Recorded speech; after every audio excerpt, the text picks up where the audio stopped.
We're taking a pretty big risk with our RPG's dialogue. Instead of relying on pre-written lines, we're letting AI generate all of our dialogue in real time. If we mess it up, it could kill our entire project. But if it works, it could change RPGs as we know it forever. So in our game Amyria, we want every character to feel lifelike. Each NPC has their own simulated goals, memories, relationships, and they all act autonomously, sort of like The Sims if you've ever played that.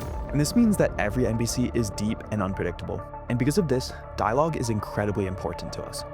Amyria's dialogue is inspired by games like Baldur's Gate 3 and Kingdom Come Deliverance 2. And something these games do a really great job of is branching conversations. Every line is carefully crafted, and every choice actually feels meaningful for the player. We thought that we could take it a step further though, and allow NPCs to react to whatever you said or did, and convey that naturally in their dialogue. So we ended up committing to real-time AI dialogue. It sounded amazing on paper, but if the NPCs aren't actually believable, then none of this really works. And at the start, it really didn't. Who are the Daedra? Powerful beings from oblivion, not gods, but close. Even months later, it still sucked. I remember asking an old world guard about LeBron James, and he told me all about him. Do you know who LeBron James is? LeBron, he's a damn basketball legend. Rings, highlight reels, the whole show. And every character sounded the exact same. So we ended up studying the RPGs that actually nail dialogue. And we pulled out those core principles and rebuilt our own AI systems around them. We noticed there were 3 rules for great dialogue. The world must remember, dialogue must respect truth, and personality requires flaws. In Fallout New Vegas, your reputation with factions completely changes how NPCs talk to you. If you help a faction enough times, then their soldiers will greet you warmly and treat you almost like a hero. If you betray them, those same NPCs become hostile towards you. And they can even bring up your betrayal in their dialogue. And this is an excellent example of the first rule. The world must remember. NPCs actively know what's happening in the world, and this is evident in your conversations with them and how they treat you as well. This adds a level of immersion that brings you into the world and makes your actions feel consequential because they actually bring about change. Now, in traditional RPGs, every possible reaction has to be anticipated and written ahead of time.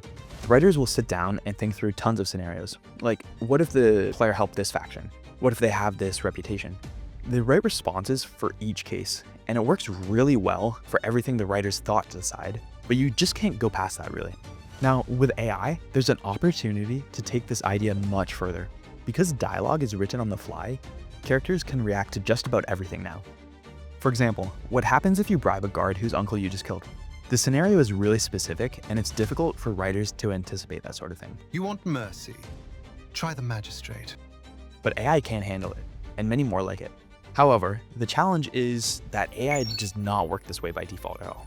See, dialogue models are sort of like a writer in a box. Unless you explicitly tell this writer what's happening in your world, they really don't have any idea what's going on. For example, watch what happens when I interact with a blacksmith when I literally just killed his brother in front of him. Welcome. Looking for anything special today? That shouldn't happen for obvious reasons. The shopkeeper should refuse to sell to me, maybe even call me a murderer or call the guards. And to fix this, we needed to give the characters the information that they were missing. So we built what we call our context engine. Before an NPC responds, our engine searches through the entire game state and gives the character all the information needed to craft a good response. This allows NPCs to actually perceive what's happening around them and react accordingly. And our engine also runs outside of conversations as well. So this allows NPCs to react dynamically while out and about in the world. Here's an NPC reacting dynamically to my choice of weapon in combat. That gun won't save you up close. With this context engine, NPCs understand the world and react accordingly. And unlike traditional RPGs where you're limited to scenarios that the writers anticipated, every single line can adapt to whatever you do. Whether it's helping their best friend or doing a quest for them, that kind of freedom is absolutely unbounded, and we believe it will make Amyria special. Now, the context engine is a much more complex topic, so we're thinking of doing a deep dive in a future video. If this sounds interesting to you, feel free to drop a comment and let us know. Dialogue must respect the world's truths. That is, NPCs must create dialogue that is believable and consistent with the world that they exist in. Now, most games don't have to worry about you asking a peasant who LeBron James is. They can easily reject the inputs and outputs to things that are coherent within the context of the world that they are making. But since you can say anything in Amyria, we kind of have to deal with this bullshit. And the first thing that players try to do is break the NPCs. And until recently, they absolutely could. Let me show you what happened when I asked a guard from an old world setting about modern airports. How many terminals are there at the JFK airport?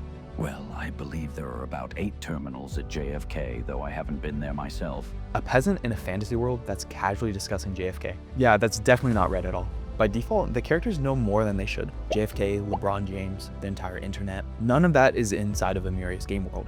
What I will say though, is that this is actually a pretty funny bug to mess with, but it's a serious problem. If players can talk their way through any situation with the right prompt, then the entire game stops being a game, and players are no longer immersed. So we needed a real solution, an actual system that can verify what NPCs believe is true or not. That's when we ended up building our fact checker, a small, specialized model to verify that everything is correct. Watch what happens when we turn it on.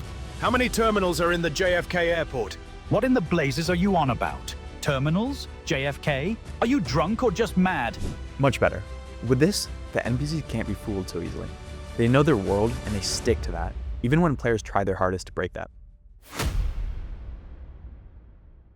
So we fixed the memory, the context, the gaslighting, but something still felt pretty off. The NPCs were quite smart and they were consistent, but they're so robotic, almost like they're reading from a corporate manual. And for a long time, we couldn't really put our fingers on it. We didn't really know what the solution was. At the time, I was going through my first playthrough of Kingdom Come Deliverance 2. In it, there's the specific scene where the guards think you're wasting their time since you look like a beggar. They end up quite literally pouring a bucket of shit on your head because they think that you're wasting your time. It's extremely rude, and then you're just kind of standing there and you don't know what to do. But at the same time, it's oddly immersive for the player. And I was thinking about that for a while, and I was wondering, what made that scene feel so believable? The answer ended up coming to me accidentally. I was up late one night on Discord, as one does, and I was calling with a few coworkers/friends. And just for the fun of it, my teammate and I decided to swap out the standard AI for an uncensored model. At the time, we weren't really trying to solve any problems, we were kind of just having some fun. But the very first thing that NPCs did was tell us to go f ourselves. It was hilarious, but there's something deeper going on here. It actually felt real. It was raw, unfiltered, in a way that felt genuinely human. So I ended up thinking about it more, and I realized that there's one thing that these two moments had in common. Both showed NPCs prioritizing their own feelings and intentions over the player's convenience. And that's something that a conventional dialogue model doesn't really do well. The uncensored models are closer to how people are in the real world. And personally, I don't really want to be playing in a fantasy world when there's just tons of corporate assistants in there and it's all this LinkedIn sounding jargon. For me, I want to be playing in a world with epic kings, war, betrayal, that sort of thing. It seems much more interesting to me at least. But the thing is that censored models change everything into friendly customer service. But uncensored models brought back the full range of emotion. So we ended up switching permanently. Now, when you try to haggle with a blacksmith, they actually respond like a real person would. A discount? You've got some nerve! This is the finest steel in the f***ing region! We moved away from corporate assistant and started to get characters that actually felt like they were living in Amyria's world.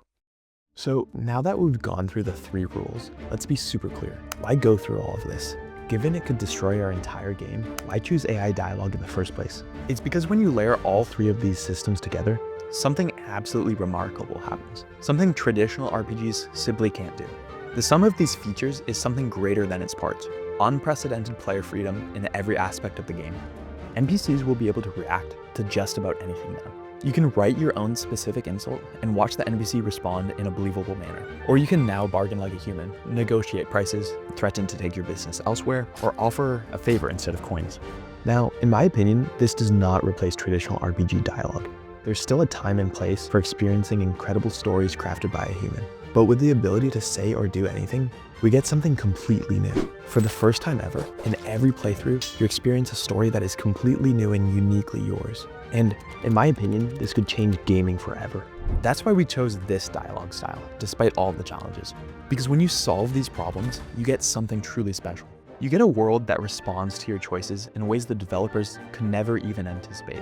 Now, there's still a ton of work ahead. Facial animations, better voices, gesture systems. We'll be covering all that in future videos. But for now, I want to know what you think. Is AI dialogue a mistake or the future of RPGs? And if you want to follow along as we build Amyria, subscribe to get notified when we upload next. We're posting development updates and more behind the scenes content. Thank you for watching. Let's see where we can take this together.